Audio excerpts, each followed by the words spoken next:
Hey folks, Saturday morning rant. I'm late, but that's because I'm on CPT time today. Bear with me. I got to get to Whole Food too, so I can pay extra money to keep pesticides out my food, because Harlem is gentrified, and I guess I'm part of that shit these days. But let me get this rant out the way so I can actually go join my weekend. I'm already late. Again, apologies for that. I promise you I'm gonna get through quickly though. So look, I want to talk about nonprofits. Anyone who knows me knows that I started in nonprofits 23 years ago. Stayed in nonprofits for about 17 years until they kicked me the fuck out, led by some of these progressive foundations who decided to blacklist me and go from me being pet the thread and loving me to having me talk to their lawyers, blah, blah, blah. That's another story for another day, and I'm building up to that shit. But I want you guys to like figure out who the fuck I am before I get there. And when I get there, trust me, shit is gonna be worth it. So I've been in the nonprofit space. I didn't go looking for a job in nonprofit when I got out of prison. I just went looking for a job, couldn't find one.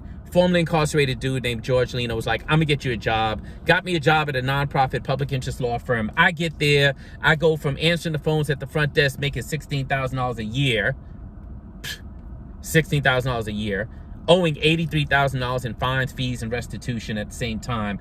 But it was a great place to grow, great place to learn, and I'll never forget ending up in rooms advocating for black people to have access to welfare. What? Like, is that the extent of your advocacy work for people of color? Like, you want to make sure we have access to welfare while you want to make sure your kid has access to private schools and opportunity? I'm not saying people don't need a safety net. That's the right word these days, right? You can't even say welfare. That's the right word. Social safety net. I'm not saying people don't need a social safety net. I am saying that if that's the extent of what you got for us, fuck up out the way, please. Please, just get up out the way. And I understand there's a lot of white men in particular between the ages of 40 and 55 that have left legal aid or left the law firm you work for or left corporate America to come do progressive criminal justice advocacy work. And you have either found that this is something that allows you to assuage your guilt, or this is someplace where you can earn $250,000 a year because you're advocating for black people. And I blame black people because we love to have a white person saying they believe in us and they're trying to do for us.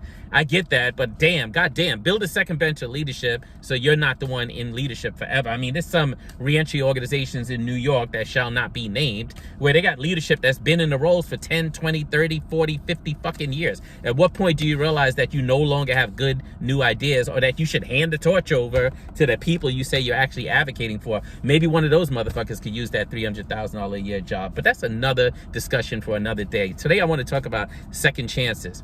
So nonprofits in particular, when I first got into it, they were making this argument that people of color are disproportionately impacted by the criminal justice system. Black people are disproportionately impacted by the criminal justice system. True, except there's all this research and all this polling 15 years ago that actually says that the more you convince white Americans that black people are disproportionately locked up, the more they don't want to do shit about it. So why the fuck are you still saying that? Because you're appealing to your base? Your base gonna come along anyway. That's why it's called a fucking base.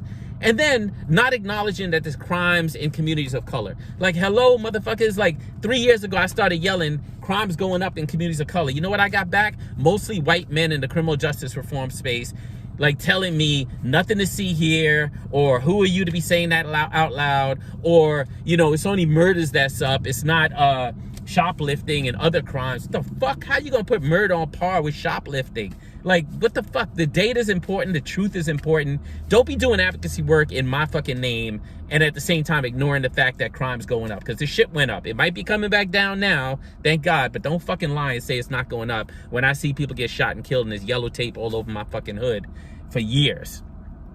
Second chances. Yes, I've advocated for people to get out of prison for years. Yes, I believe people should have a chance to rebuild their lives. Here's why I don't believe in second chances.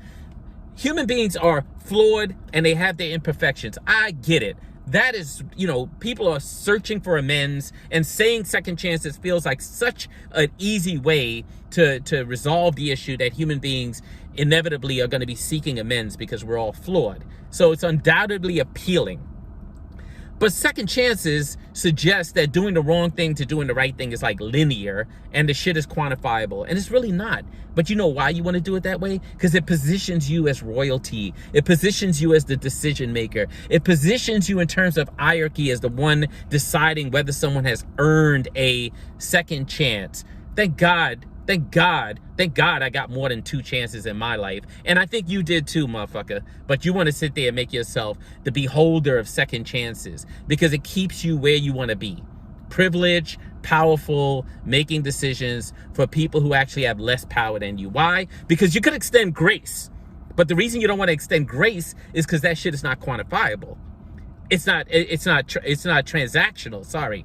The idea that you don't get something back in exchange for grace doesn't sit well with you because you want to be the decision maker and you want to be able to extract something, particularly from black people, in exchange for you giving them a second chance, as opposed to grace, which recognizes that people need space for personal growth. People need space for self-improvement.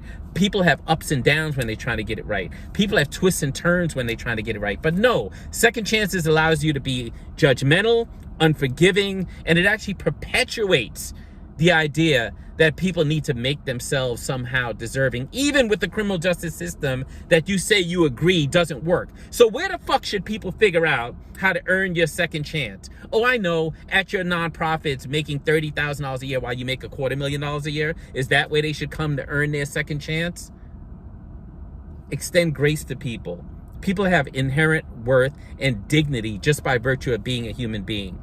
I have never seen such punitiveness and carceral nature as our nonprofit industrial complex, particularly around criminal justice space. I've never had anyone who's part of our criminal justice system cause me more harm than people in our nonprofit progressive criminal justice reform movement. That's just my reality, my truth. Doesn't have to be yours. It's my truth. I don't think people need second chances. I think when you think about the depth and complexity of the human condition, you extend grace to people. You don't ask anything back in return. You assume that human beings are going to continue to get it wrong and get it right. And I know some folks from the faith-based community have a really, really hard time with this. But everything I know about the faith-based community as a former Catholic is that punitiveness is okay. Because if you believe in heaven, then you believe in hell. But listen to what I'm saying. You are there, but for the grace of God, go you, motherfucker. Like, that could be you, and you would need grace. And trust me, if suddenly you're in some transactional relationship with the rest of the world, and there's no way for you to figure out how to earn that transaction because they agree that our criminal justice system doesn't work, then what happens is what happens in our criminal justice system, which is we have this ceremony where we knock people down a couple notches. It's called sentencing, except we have no ceremony to bring them back. And the only thing you have to offer is second chance month, see if you could earn second chance. No, motherfucker, give people grace because we're all flawed. You're flawed too. Don't let anybody steal your rainbow this weekend. I'm done. I get to go enjoy my weekend. Peace.